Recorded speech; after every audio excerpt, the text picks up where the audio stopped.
Alright everyone, so this week I'm building MPC's 1972 Walt Disney's Pirates of the Caribbean Dead Man's Raft, an entire scene model kit with the new concept of Zap Action.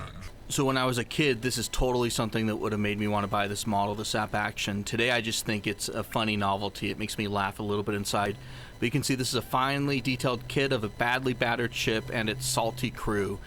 Fun to build and display. There's a little bit of a story about the Bahamas and the Pirates of the Caribbean on the other side of the box here. And as a bonus, you get a Jolly Roger belt badge, which I'm not going to build here. But you know, you had to use a little bit of imagination when you looked at these pictures, and it's really the type of thing that gets me going when I build these models. Here's a little bit more of an introduction on the instructions about the Pirates of the Caribbean and Walt Disney, the ride and everything like that. As I've started to build the model, you can actually collect 5 of the models. I think there's 6, but here it displays 5, and how you could lay them out once you're finished with them on your table or something, make a whole montage or a whole display of models. I think it's pretty cool. You know, as a kid, this is the type of thing I would have spent hours looking at and obsessing over how I would have displayed all these models if I had all of them. You know, today not so much, but I still think it's cool to look at how these things were marketed when they came out. Alright, so this is what the parts look like close up. There's a whole lot of flashing on these and a whole lot of heart that went into the design of these models. The precision and fitment isn't great at all, but you know, it's what kids had to work with in the 70s and early 80s. Here's all the parts together. I had to buy 2 kits from eBay, 2 parts kits, and put them together into one model to get this done cheap enough. You know, the whole kits were pretty expensive. And you know, here's one of the skeletons that a kid had painted from one of the parts kits. And I think he stopped at this point. He didn't want to go any farther. It's the only thing that was painted. But he probably painted it with Testor's paints in the late 70s or something like I would have done.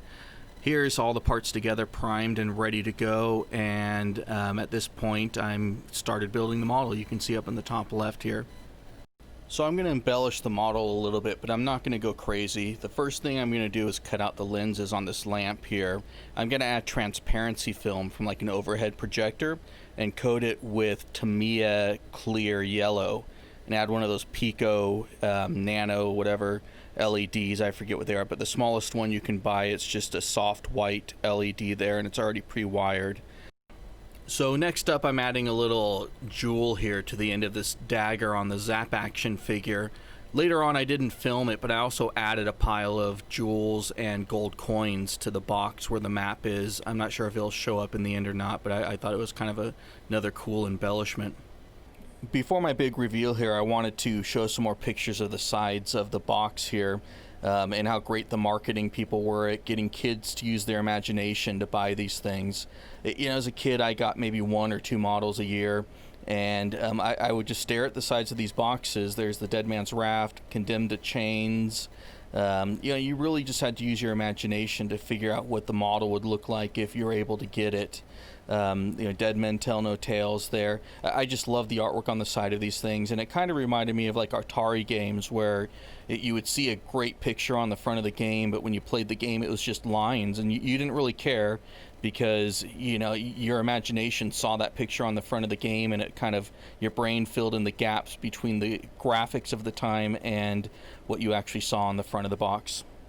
Anyway, my helper here says it's time to go in for a break, and I'm going to leave you with the time lapse for the rest of the video. I want to say thank you for watching the video, and I hope you enjoy the model.